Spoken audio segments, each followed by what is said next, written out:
Assalamualaikum warahmatullahi wabarakatuh. Peta dan inti kandungan Al-Baqarah bagian 2. Total ayat dalam bagian 2 ini adalah 145 ayat, yaitu dari ayat 142 sampai 286. Dan bahasanya lebih banyak berfokus pada pembinaan internal, agar umat siap memikul beban sebagai pewaris dakwah, untuk menjalani peran sebagai pembimbing dan pemimpin manusia. Terdapat sekitar 110 ayat yang membahas tentang pembinaan umat. Porsi ini menjadi pengimbang kisah Bani Israel yang mendominasi bagian pertama. Dalam bagian kedua surat Al-Baqarah ini, kaum beriman sebagai penerus dakwah Rasulullah diberi identitas khusus. Mereka disebut sebagai umat yang punya identitas sendiri dalam bentuk kiblat, syariat, tata cara ibadat, serta paradigma yang khas dalam memandang dunia dan dinamikanya. Kaum beriman digelari sebagai umatan wasatan, yang berarti umat pertengahan atau umat moderat. Dalam bagian ini dimuat aturan keluarga, mencakup masalah pernikahan, hubungan suami istri, talak, hak asuh, penyusuan hingga nafkah anak. Lalu diatur pula perlakuan terhadap anak yatim. Dalam masalah perdata, dijelaskan tentang wasiat, halal haram dan harta orang lain. Dalam masalah pidana diatur tentang qisas. Selanjutnya ada bahasan haji, umrah, dan aktivitas bisnis di musim haji. Dijelaskan pula tentang infak, jihad, dan perang di jalan Allah. Paparan identitas ini diikuti dengan perang melawan kezaliman yang bila saatnya tiba harus dihadapi. Diceritakanlah kisah pasukan kecil dipimpin Talut melawan Raja Jalut dengan pasukannya yang besar dan terlatih. Pasukan kecil kaum beriman menang. Pemuda Daud mengalahkan Raja Jalut. David mengalahkan Goliat. Setelah perang melawan kekuatan luar, kembali lagi ke dalam penguatan jiwa. Bagian akhir surat Al-Baqarah menegaskan bahwa dakwah adalah warisan para nabi dan rasul terdahulu. Dalam perjalanan itu, perseteruan antara keimanan dan kekufuran adalah hal yang lumrah. Dalam dua ayat terakhir, diulang lagi bahwa dakwah adalah mata rantai perjuangan para nabi dan rasul terdahulu. Kaum beriman bermohon kepada Allah agar tak dibebani di luar kemampuan mereka, agar diampuni dosanya dan diberi kemenangan menghadapi kaum ingkar dan penentang dakwah. Ayat 142 sampai 152. Di awal Islam, kiblat kaum beriman adalah Baitul Maqdis di Palestina. Peristiwa pindah kiblat ke arah Ka'bah di Masjidil Haram turun di Madinah, dan hal itu menjadi perang opini bagi kaum Yahudi. Padahal ini hanyalah ujian keimanan, dan kaum Yahudi sebenarnya tahu bahwa Ka'bah dibangun oleh Ibrahim dan Ismail. Menyikapi situasi ini, kaum beriman diminta fokus berbuat kebaikan tanpa perlu takut pada perang opini yang dilancarkan oleh kaum Yahudi. Ayat 153 sampai 158. Dalam perjuangan dakwah, kaum beriman diminta menjaga sabar dan salat agar tetap terhubung dengan Allah yang Maha Kuat.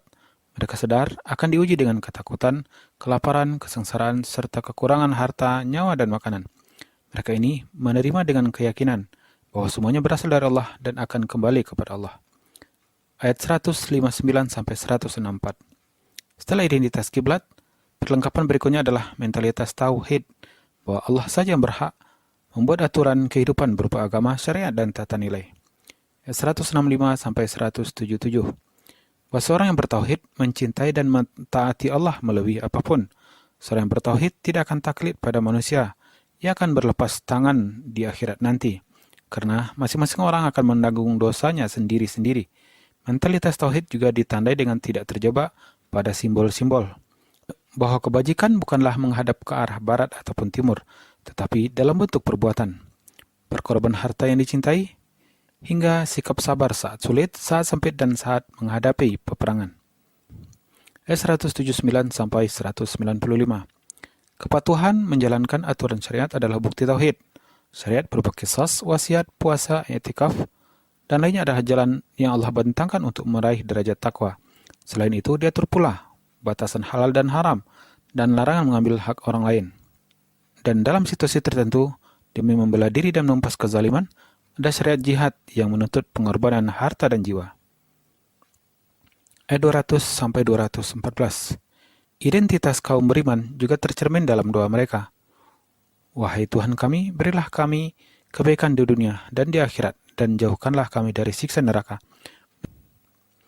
Mereka tidak mau terjebak dalam target kecil dan remeh, karena mereka punya misi sebagai pembimbing dan pemimpin umat manusia, dan cita tertinggi mereka adalah surga, yang bisa diraih dengan cara masuk ke dalam Islam secara totalitas dan menjauhi langkah-langkah setan. Mereka sadar bahwa surga itu mahal. Mereka harus melewati ujian, tantangan, dan guncangan. persis seperti yang dirasakan Rasul dan orang-orang yang berjuang bersamanya di masa lalu. Ayat 243-245. Setelah berbagai atribut itu, diungkap pula bahwa perjuangan kadang membutuhkan pengorbanan jiwa dan harta, bahwa Allah melapangkan dan menyempitkan rezeki, sama seperti Allah menggenggam dan melepaskan ruh setiap makhluk ciptaannya. 245-252. Al-Quran lalu mengisahkan satu era di kalangan Bani Israel yang terusir dan terhina. Bahkan tabut warisan Nabi Musa telah dirampas dari mereka. Allah memilih Talut sebagai raja Bani Israel untuk memimpin perang, tapi mereka menolak dengan alasan bahwa Talut bukanlah bangsawan dan tidak punya harta benda. Pasukan yang berhasil dikumpulkan oleh Talut hanya sedikit, tapi mereka tangguh, bisa mengendalikan diri dan patuh pada pimpinan. Pasukan beriman yang sedikit itu akhirnya meraih kemenangan. Ayat 253-257. Untuk memastikan posisi kaum beriman, diungkaplah mata rantai dakwah lintas generasi yang diisi oleh rangkaian Nabi dan Rasul sepanjang sejarah. Dakwah itu ditanggapi secara beragam, ada yang beriman dan ada pula yang kafir.